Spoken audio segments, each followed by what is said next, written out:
Պարոն Գիլյան, մենք հակադոպինգային համաշխարհային գործակալության գրասենյակում ենք եւ դուք հիմնադիր խորհրդի ավելի ճիշտ հիմնադիր խորհրդի անդամի գրասենյակում անդամի գրասենյակում, հա,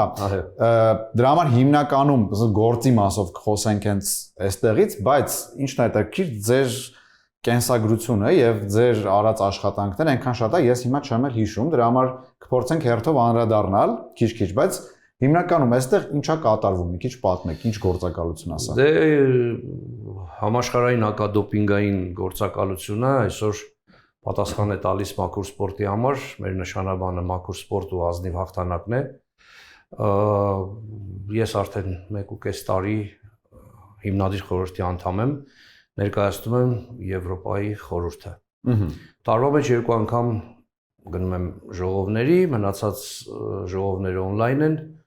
այսպես քննարկումները գալիս են, դրանք լրացնում ենք, հետո on-line սկսում ենք շփվել, որոշումներ ենք կայացնում։ Հիմնադիր խորհրդի գործառույթը օրենսդրական փոփոխություններն են, դրանց լավարկումն է, օրինակ անցած տարի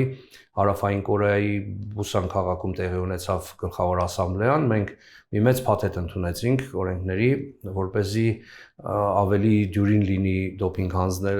թեստավորումը եւ ավելի ազնիվ լինի դրա արդյունքները, որպեսզի որևէ զեղծարարություն այլևս անհնար լինի անել, դրա համար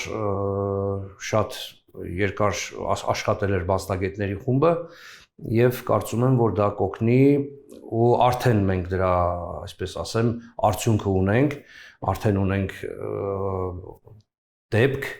երբ փորձել են մեկը մյուսի փոխարեն դոպինգ հանձնել, թեստ հանձնել ու 7 հոգու տեստոստերոնը նույն մակարդակի է եկել, այդպես չի լինում, ամեն մարդ իր տեստոստերոնի մակարդակն ունի, սա կասկած է առաջացրել, հետո պարզվել է, որ թիմի ավագն է բոլորի փոխարեն հանձնել անալիզը։ Որ թիմ, ինչ թիմի մասին է խոսքը։ Վրաստանի ռեգբիի հավաքականի մասին է խոսքը։ Արդեն լավ է հնչում Վրաստանի ռեգբիի հավաքական, բայց նաև Բայց Վրաստանը ուժեղ ռեգբի ունի, Վրաստանի ռեգբին աշխարհի առաջնային եզրափակիչ փուլ են խաղում վրացիները, շատ ուժեղ թիմ ունեն։ Բայց նաև այդպիսի բաներ են։ Ցավոք այդպիսի բան է եղել եւ դոպինգ աֆիցերը, դոպինգ սպան կամ չի իմացել կամ լավ չի վարվել, որ այդպես է եղել։ Ամեն դեպքում արդեն զրկվել են, արդեն տարբեր ժամկետների զրկանքներ են ստացել, տուգանքներ, հուսամ էլ մյուս երկրները չեն կրկնի։ Էլի շատ այդպիսի դեպքեր են Կազախստանում, Նիգերիայում էլի փորձում են ինչ-որ բան անել, բայց հիմա գրեթե կատարյալ է դոպինգ ստուգումը ու Ռուսաստանի միջադեպից հետո հատկապես, երբ պարզվեց, որ այնտեղ շատ են այդպիսի խնդիրներ եղել, Վադան որոշեց, օրենք ընդունվեց, որ ցանկացած պահի, երբ դոպինգ սպան գալիս է անալիզ վերցնելու, անգամ եթե քո հարսանիքն է, եկել են դու փեսան ես, օրինակ, ասում են, որ այսօր պիտի հանձնես, ուրեմն այսօր պիտի հանձնես։ Եթե չես հանձնում,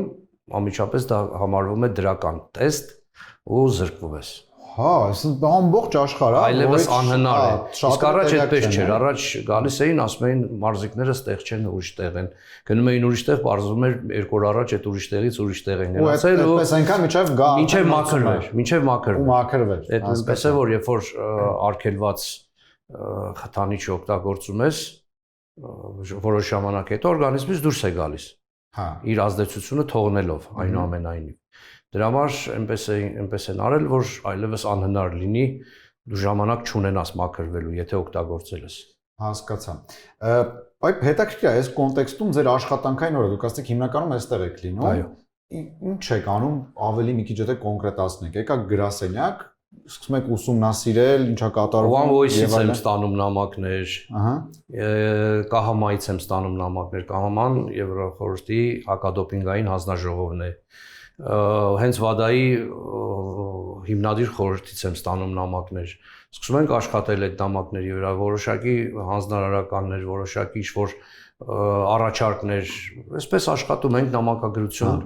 Իսկ Հայաստանի մեջ ներսում դոպինգային թեման Հայաստանը ունի Արնադո, Հայաստանի հակադոպինգային գործակալություն, շատ լուրջ մասնագետ ունենք մենք, դոկտոր պրոֆեսոր Արեգ Հովհաննիսյանը ու իր հետ միասին նաև թիմը շատ լավ է աշխատում։ Հիմա մեր դոպինգ սպաները սպասարկում են տարածաշրջանը ամբողջ, ոչ միայն Հայաստանը, տարբեր երկրներից կանչում են, վճարում դրա համար, որպեսզի գնան ու թեստեր վերցնեն։ Ասեմ ավելին, իմ օգնականը Վադայում Գոհար Սահակյան սպասարկեց նաև Միլանի ձմեռային օլիմպիական խաղերը։ Հրաշալի։ Բավականին ասած փոքրիկ գրասենյակ է, քանի հոգի է այստեղ աշխատում։ Դե իմ անձնակազմը 3 հոգի ենք։ 3 հոգի։ Ու հասցնում եք ամեն ինչ։ Դե փառք Աստծո, այո։ Պրոֆեսիոնալ աշխատանքը, պրոֆեսիոնալիզմի հաշվին լրացնում ենք այդ ամեն ինչ։ Գալով ձեր մյուս գործունեություններին, դրանց արդյունքները նաև այստեղ պատին եւ այնտեղ դրած են ու կախած։ Այս մենակ ամենա, այսպես էականներն են, ամենահեղինակավորները շատ ունեմ այսպիսի բաներ։ Ինձ այստեղ ամենաշատը, ահա, բռնցքամարտի միջազգային ֆեդերացիա, սամբոյի համաշխարհային ֆեդերացիա, ծանրամարտի Եվրոպայի ֆեդերացիա, One Run համաշխարհային մեծ Քսենիա Շոյգուի գլխավորությամբ այդ մարաթոնների կազմակերպում ու էլի Եվրոպայի առաջնություններ, մի խոսքով այստեղ մենակ ամենա այսպես բարձր հարկ ունեցողներն են, մնացածները։ Հասկացա, բայց ինձ այստեղ ամենաշատը զարմացրեց թեքվանդոյի սև գոտի։ Ես թեքվանդոյից սև գոտի ունեք։ Առաջին, հա, ես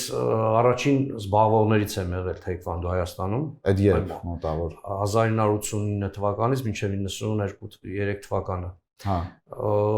Բավական լավ մարզ։ 4 տարում առաջի դան եք հասել։ Այո։ Չէ, սա ինձ շնորհել են հետո։ Հետո, հա։ Հա, ես մարզված ժամանակ սև գոտի չեմ եղել, հետո են շնորհել։ Իսկ մարզման ժամանակ բավական լավ արդյունքներ եմ ունեցել, ուղղակի հետո որտեվ այն ժամանակ նոր էր թեյքվանդոն, դեռ օլիմպիական մարզաձև չէր, դեռ նոր էր կազմավորվում ֆեդերացիան, ես էլ լավ էի սովորում, ծնողներս դեմ էին, որ ես սպորտով շարունակեմ, դրա համար այդքանով ավարտեցի, բայց հիմա պատվավոր նախագահն եմ թեյքվանդոյի Հայաստանի ֆեդերացիայի։ Թեյքվանդոյի ունակությունները մնացել են, չեմ ասում հիմա ստուդենտ, հա։ Դե ված չի, ճկունությունը չէ, մնացածը հա։ Հասկացա։ Եվ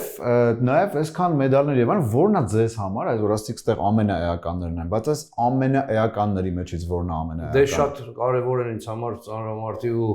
բռնցքամարտի Եվրոպայի ու աշխարհի ֆեդերացիաներինները, որովհետեւ իմ անմիջական ջանքերի շնորհիվ այդ երկու մարզաձևերի Եվրոպայի առաջնությունները 22 եւ 23 թվականներին անցկացվել Հայաստանում, Երևանում, նաև սամբոյի համաշխարհայինը, որտեղ այստեղ աշխարհի առաջնություն են կարել, մեծ լումա եմ ունեցել նաև հրաձգության Եվրոպայի առաջնությունը, կարատեի Եվրոպայի առաջնությունը Հայաստանում անցկացնելու գործում։ Մի խոսքով այնինչ աշխատանքային գործունեության արդյունքն է։ Մեկ էլ կար էլի ձեր կենսագրություն դարցի ֆեդերացիայի հիմնադիր նախագահն։ Ես գաղափար չունեմ, որ Հայաստանում դարցի ֆեդերացիա կա եւ ինքը պոպուլար է, հիմա էլ է ակտուալ։ 2000 թվականին եմ հիմնադրել ֆեդերացիան։ Հիմա կա ինքը։ Հիմա կա։ Դարցի ճիշտ է, ես դժգոհ եմ իմ աշխատանքից դարցի ֆեդերացիայում, որովհետեւ կարող էր ավելի լայն, այսպես տարածում ունենալ, բայց օբյեկտիվ ու սուբյեկտիվ պատճառներ կան, միջազգային ֆեդերացիայի հետ կապը այդպես էլ չստացվեց, որովհետև մինչև իմ ֆեդերացիա բացել է Հայաստանում, մարդիկ հասցրել էին փչացնել Հայաստանի հեղինակությունը միջազգային ֆեդերացիայում, այնտեղ լսել չէին ուզում Հայաստանի մասին։ Ինչ ա եղել։ Դե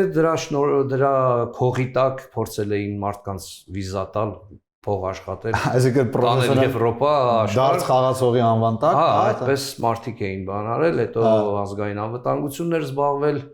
երբ որ ես բացեցի ու նամակ գրեցի, ասացին Հայաստանի հետ առայժմ ոչ մի կոնտակտ չենք ուզում, այդպես էլ չեղավ։ Ու նաև գումար է պետք այն զարգացնելու համար։ Հիմա լավ ծրագրեր ունենք, իմ ընկերները շատ մեծ մարզական համալիր են կառուցելու Երևանում, այնտեղ որ տարածքել ունենամ ու հնարավորություն, ես այնտեղ կփորձեմ դարձ ավելի զարգացած դարձնել։ Հա, դուք լավ եք խաղում։ Ոչինչ, մինչև վերջին նետումը, հա, հետո ես էմոցիոնալ մարդ եմ։ Այդ է ուզում ասել, դարձը հայերի հետ մի տեսակ սկսում է բան անել, հա։ Ես ամենաարագն եմ իջնում մինչև վերջին նետում, բայց հետո սկսում է դողալ, սկսում է շնչառություն արագանալ ու ձախողում եմ ամբողջ process-ը։ Ձեր աշխատասենյակն է, առաջարկում եմ այնտեղ էլ ամեցեք տեղափոխվենք ու զրուցենք ու նաև ուսումնասիրենք։ Ամեցեք։ Իդեպ մեր ջան, ես ասացի, որ այստեղից եմ աշխատում ու մենք երկու հոգի ենք Եվրոպայի ներկայացուցիչները, ես ու Բյորնբերգը, մենք Վադայում հիմնադիր խորհրդում մենք ենք Եվրոպայի ներկայացուցիչները, իր հետ եմ շատ աշխատում ու Կահամայի քարտուղար Լիլիեն Կոզլովսկայի հատկապես իրենց հետ է կապս շատ սերտ։ Դե բնականաբար նաև Վիտոլդ Բանկայի հետ ու Թոմ Մեյի հետ շատ անձնական ջերմ հարաբերություններ ունեմ նաև, այնպես որ շատ լավ։ Ես ուզում եի քարտեզի մասին առաջինը հարց տալ, որտեղ հետաքրքիր քարտեզ է, բայց ինչն է հետաքրքիրն է, ինձ թվում է սա սուրճ է ձեր սեղանին դրած։ Չի կարող ես փորձել, բայց սուրճ չի, ի՞նչ է սա։ Սա սոճու ընկույզն է, կեդրովի արեղ։ Հա։ Պանտոհեմոտոգենի շապիկով։ Վախենալու է հնչում է, ի՞նչ է։ Եղնիկի, կոտոշի, արյան բաղադրիչ է ու շոկոլադի մեջ ու փորձի շատ առողջարար է։ Հասկանալի է, չէ՞ որ լինելով համաշխարհային հակադոպինգային գործակալության հիմնադիր խորհրդի անդամ ես չեմ կարող արգելված որևէ բան օգտագործել եւ այդ վստահ եմ իմ սկզբունքներին լեգալ է դուրս է, սա շատ առողջարար է, շատ իմունիտետ է բարձրացնում, պնդացնում է։ Շատ օգտակար է։ Եվ բացի դրանից ես ամենօրյա իմ բանում կա նաև մումիո, գիտես մումիոն ինչ է։ Մոտավորապես։ Իդեպ սա աշխարհի ամենաուժեղ, ամենաթթուներ պարունակող բնական նյութն է։ Ինքը ինչից է։ Ասենց կարելի է։ Դառն է, հա, բայց լեզվիդ դիր ու կուլտուր։ Միանգամից կուլտամ։ Ես, հա, ինքը դառն է։ Իսկ սա ինչից է։ Բաղադրությունը հետո կասեմ։ Ինքը բնական նյութ է, ինքը արդեն ուշ է։ Հա, արդեն ուշ է։ Հասկացա։ Հա, իրականում սա չղջիկի ծերտն է, դարերով խոտերի մեջ էփած, սա մի քանի դար հասունանում է։ Շնորհակալություն, ժամանակին ասացիք, արդեն կուլ տալուց հետո իմ սանիկներն են արտադրում Ալթայում։ Հա, հասկացա։ Ես 2-3 հաբ օրական օգտագործում եմ ընդհանուր տոնուս պահելու եւ մարզիկներին էլ երբեմն տալիս եմ, բերում եմ, տալիս եմ։ Օրինակ Դավթյան Արթուրը շատ է օգտագործում, իրեն շատ օգնում է։ Ալեքսանյան Արթուրին եմ տալիս պարբերաբար։ Էլի մարզիկներ կան, որոնք զգում են վերականգնման process-ն է արագանում։ Հետո աղեստամոքսային տրակտի վրա է շատ լավ ազդում, ոսկրների պնդացման համար է շատ օգտակար։ Դուք նաև բժշկության մեջ ոնց որ խորացված եք։ Հակադոպինգ։ Հա, հասկացա։ Մաքուր սպորտ է բնականաբար այդ մաքուր սպորտը պիտի մաքուր բնական նյութերով անել։ Բայց համը հիշվող է մումիոյի, հեսա։ Ինձ դուր է գալիս, անկեղծ ես շատ բանով օգտագործում եմ։ Քարտեզը ինչ որ ջնջովի քարտեզ, ինչի մասին է խոսքը։ Այն երկրներն են ջնջած, որտեղ եղել եմ 78 երկիր։ Հա։ Ամենակիչը Աֆրիկայում եմ եղել։ Հասկացա։ Որն է առաջնային նպատակը, որ դեռ չեք ջնջել։ Դե գոնե 100 հասնեմ էլի։ Չէ, բայց որ երկիրն է նաև։ Հա, ուր կուզեի լինել։ Հա։ Ոյ, անպայման Նոր Զելանդիա, անպայման։ Ինչի անպայման է։ Դե որտեվ այդ երկիրը ինձ համար այսպես, չգիտեմ, այլ մոլորակ է, էլի, այդ իր մաքրությամբ, իր ջինջ ջրով, մաքուր ջրով, իր լեռներով, իր ամեն ինչով։ Դե Պերու, Չիլի անպայման պիտի գնամ, Մաչու Պիկչուն պիտի տեսնեմ, ու Չիլի էլ պիտի լինեմ։ Աֆրիկայից շատ մեծ ցանկություն ունեմ Նամիբիա, որ գնացել էի Կոնգո, հա, ֆրանկաֆոն խաղերի մասնակցելու եւ Հայաստանի տեխնացությունը այսպես ներկայացնելու, մյուս տարի գիտեք, այստեղ մենք ֆրանկոֆոն խաղերն ենք անելու, ես գնացել էի բանակցելու, այնտեղ Կոնգոյում ինձ ասում էին, որ Աֆրիկայի ամենալավ երկիրը Նամիբիան է, ամենաօրինական, ամենաանվտանգ, ամենամաքուր։ Դրա համար ցանկություն առաջացավ լինել Նամիբիայում, Հարավաֆրիկյան Հանրապետությունում ու Մադագասկարում, որտեղ Մադագասկարն էլ հրեշների ու անհասկանալի ծառերի երկիր է, այդտեղ էլ պիտի լինել։ Մնացածը ինչ ստացվի։ Հասկացա, եւ աշխատասենյակի հետ կապված եւս մեկ sense աչք ծակող, այս դա բռնցքամարտի ձեռնոցը մետաղից ինչ։ Շատ դա պղինձ է, ձուլված է Դոնբասում պատերազմի ժամանակ օգտագործած արկերից։ Հայաստանի բռնցքամարտի ֆեդերացիայի նախագահ Հովհաննես Հովսեփյանն է նվիրել, ինքը խորհրդանշում է խաղաղություն,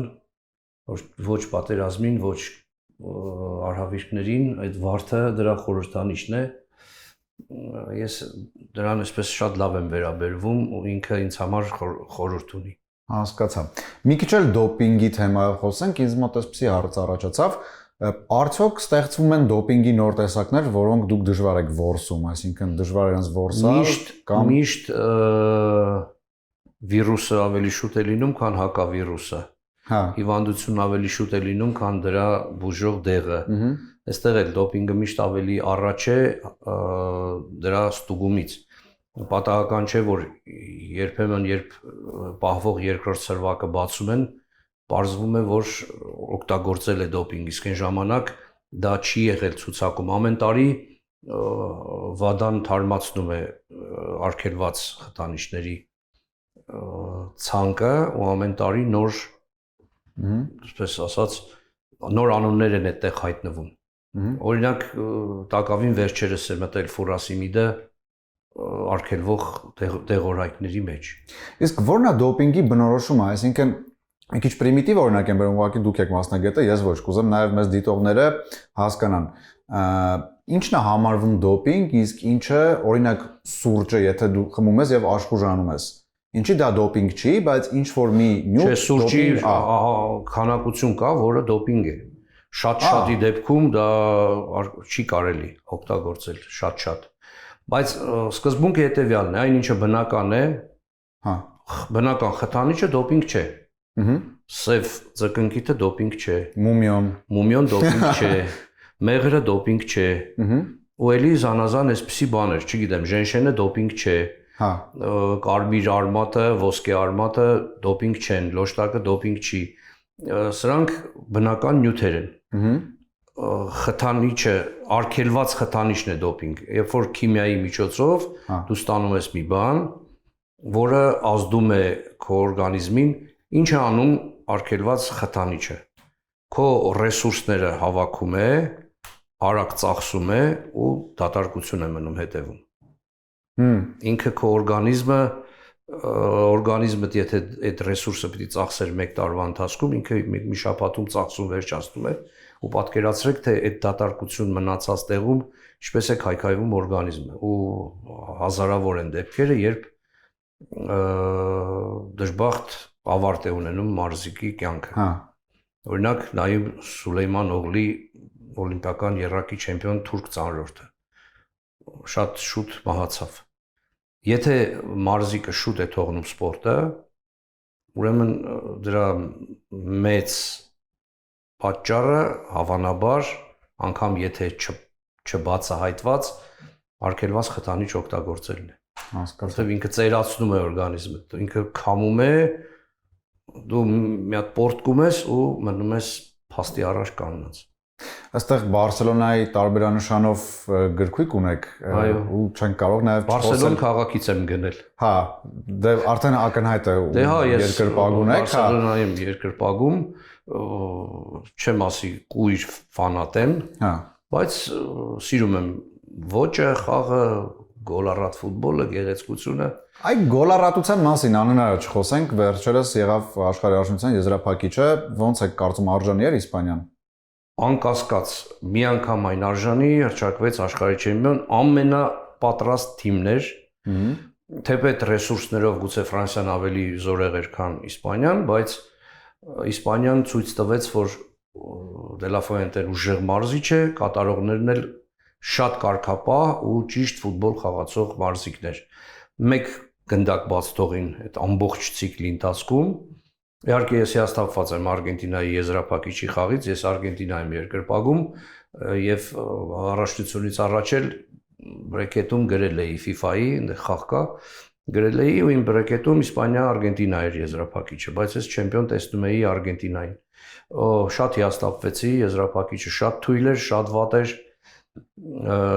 Իսպանիան էլ միանգամայն արժանի դարձավ չեմպիոն, շնորհավորում եմ Իսպանիայի հավաքականի երկրպագուներին։ Դուք որպես նաև հենց շատերը ձեզ գիտեն սպորտային մեկնաբան ու բնականաբար նաև սպորտի մասնագետ։ Զգում եք, որ ֆուտբոլը փոխվել է, մանավանդ հիմա Մեսսի վերջի խաղն էր, այլ Մեսսի գնալուց հետո էլ լրիվ ուրիշ ֆուտբոլ ենք ունենալու։ Դե հիմա պրագմատիկ ֆուտբոլ ենք ստիպված լինում նայել, չկան նայել։ Ստեղծագործ ֆուտբոլը մեռնում է կամաց-կամաց։ Ասենք Բրազիլիայի հավաքականը ժամանակին դուրս որ գալիս էր, մենակ Բրազիլիա անունը լսում էիր, արդեն փշակ հաղում էր թեմա ինչի անելու։ Կային ամեն մեկը։ Այո, հիմա պրագմատիկ սուտ արդյունքի վրա կառուցված ֆուտբոլ։ Տեսակ մի խաղ պրագմատիկ չէր, Ֆրանսիա-Անգլիա երրորդ տեղի համար խաղը ու 10 գոլ տեսանք։ Իհարկե սա էլ անոմալիա է, սա էլ անդոր չի վերջո ֆուտբոլ է, բայց երբ որ մարդիկ այլևս չեն վախենում, չեն մտածում արդյունքի մասին, գնում են առաջ, ստացվում է ինչ որ երկրպագուն ուզում է տեսնել։ Ի վերջո ֆուտբոլի ամբողջ հմայքը գոլն է։ Մենք ֆուտբոլ նայում ենք գոլի համար։ Կա մեկ աշխարհում, որ ասենք 0-0-ի համար ֆուտբոլ նայի։ Չէ։ Չկա, չէ, բոլորը ուզում են գոլ տեսնել։ Իսկ այն որ արդյունք, իրենց դեմ դրված առաջադրանք, անպայման հաղթանակ, ես այդպես էլ գիտեի, որ շատ սակավագոլ ֆուտբոլ է լինելու եզրափակչում եւ դա ասենք շատ մեծ իմացություն պետք չի ունենալ դրա համար, որ հասկանալ, որ եզրափակիչը ի վերջո ենթադրում է շատ զգույշ ֆուտբոլ։ Բայց որ այդպիսի խաղ Արգենտինան ես չէի կարծում ու բայց ձեր ասած պրագմատիզմը կա բերի նրան, որ ֆուտբոլը գնալով դառնա ոչ այնքան պոպուլար, ինչքան որովհետեւ միլիարդավոր դոլարների, եվրոների եւ չգիտեմ ինչերի մասին ենք խոսում նաեւ։ Այդ ինդուստրիան բերել է նրան, որ հա կարող է մի օր մի այլ մարզաձև ավելի շատ փող սկսի աշխատել բերել, դրան ավելի ուշադրությունը սևեռվի։ Այս պահին ֆուտբոլը տրիլիոններ է բերում, հասարակ մի հատ մտածեցին ինչ-որ փայլուն ուղեղներ, ջրային դատարկ, ֆուտբոլը դարձրին 4 քառորդանի խաղ, ֆուտբոլը դարձրին ինչ-որ ընդմիջվող, ընդհատվող խաղ, որը անկեղծ չկարողացա հասկանալ ու ընդունել։ Անգամ որպես երկրպագու ես տեմպից ընկնում էի։ Ես որ նստում եմ երկրպագելու, ես գիտեմ, որ հիմա 45 րոպե պետք է երկրպագեմ, հետո փոքրիկ ընդմիջում 15 րոպե, հետո նորից ֆուտբոլ։ Հիմա այն 22-րդ րոպեից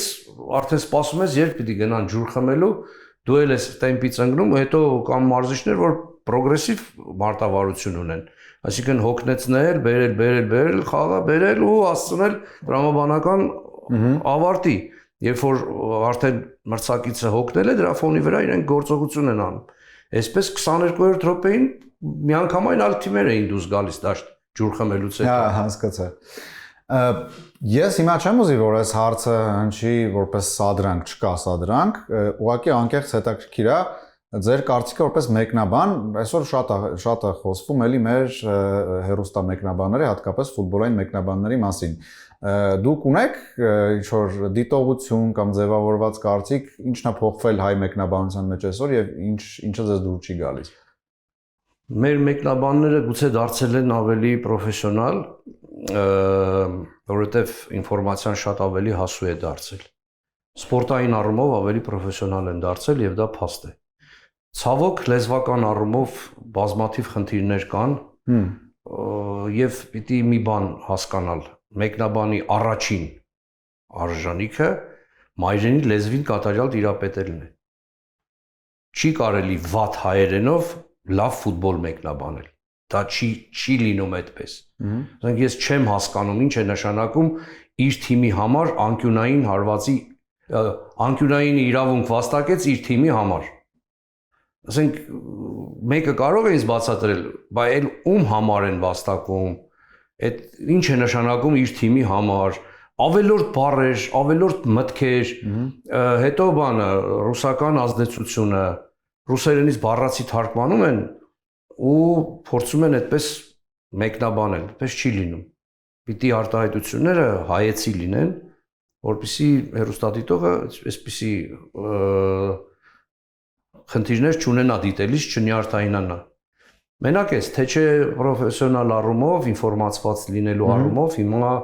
որևէ խնդիր չեմ տեսնում, նորմալ աշխատում են։ Լավագույն հայն մեկնաբանը ձեզ պատմության մեջ։ Եկեք այսպես տարբեր ժամանակներ տարբեր են եղել, գիտեք, ասենք Սլավա Սարգսյանը իմ ավագ գործընկերը հրաշալի ֆուտբոլ է մեկնաբանել, բայց այն ժամանակ ուրիշ էր, այն ժամանակ ինքը ինֆորմացիայի աղբյուր չուներ, որ ավելի շատ ինֆորմացված լիներ։ Հիմա իմ ընկերները, իմ գործընկերները Էդուարդ Կալանթարյանն ու Արմեն Գարամյանը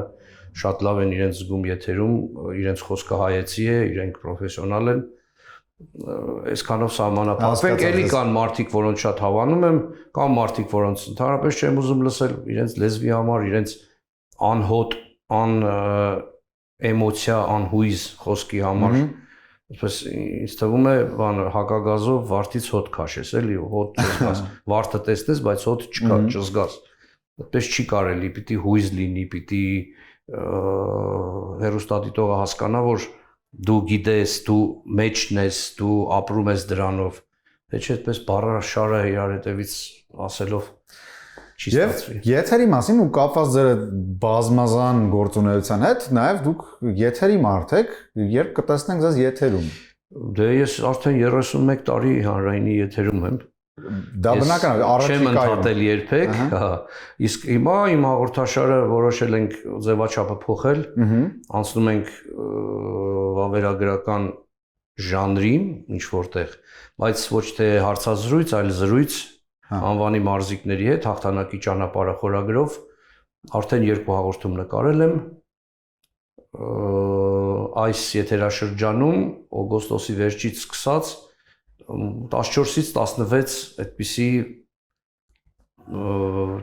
ֆիլմաշար կլինի հաղթանակի ճանապարհը, այնպես որ վստահ եմ շատ հուզական, շատ լավ, շատ իրական եւ ոչ մի արեստացին բան, այն ամենը ինչ եղել է իմ եւ այդ մարզիկների կյանքում, մեր գործունեության ընթացքում։ Սա խոսքը ասում են որ մարդ միանգամից մի քանի գործ անում, անհնար է բոլորը լավ ստացվեն։ Ըստ ձեր մոտ ինչն ամենավատը ստացվում ըստ ձեր բոլոր գործերից։ Դարձը ասեցիք, դարձը չէ։ Ասեմ ինչն է ամենավատը ստացվում, մոնետիզացիան, բիզնեսի ջիրս չկա, մնացածը լավ է։ Հայ բիզնես չի ստացվում, մնացածը նորմալ է։ Պարոն Գիլյան, շատ շնորհակալություն հետաքրքիր զրույցի համար ու վերջում էլի հենց աշխատանքի մասին ենք քանի որ խոսում, եթե Աստված չանի, բայց գա մի բան որ պայմանականորեն այս ամբողջից մեկը պետք է ընտրեք որպես ձեր հիմնական աշխատանք, որը կլներ դա։ Ես սպորտում եմ ամբողջովին, ես դու իմի թող բան չհնչի այսպես, բայց Կարեն Գիլոյան ու սպորտ տերմինները իրար հոմանիշ են դարձել, էլի։ Ես սպորտում եմ մնալու միշտ, անգամ եթե բիզնես, ուրեմն սպորտային, անգամ եթե աշխատանք, ուրեմն սպորտի հետ կապված, ուրիշ տեղ չեմ կարող, չեմ էլ ուզում, ես սրանով ապրում եմ։ Շատ շնորհակալություն։ Շատ խնդրեմ։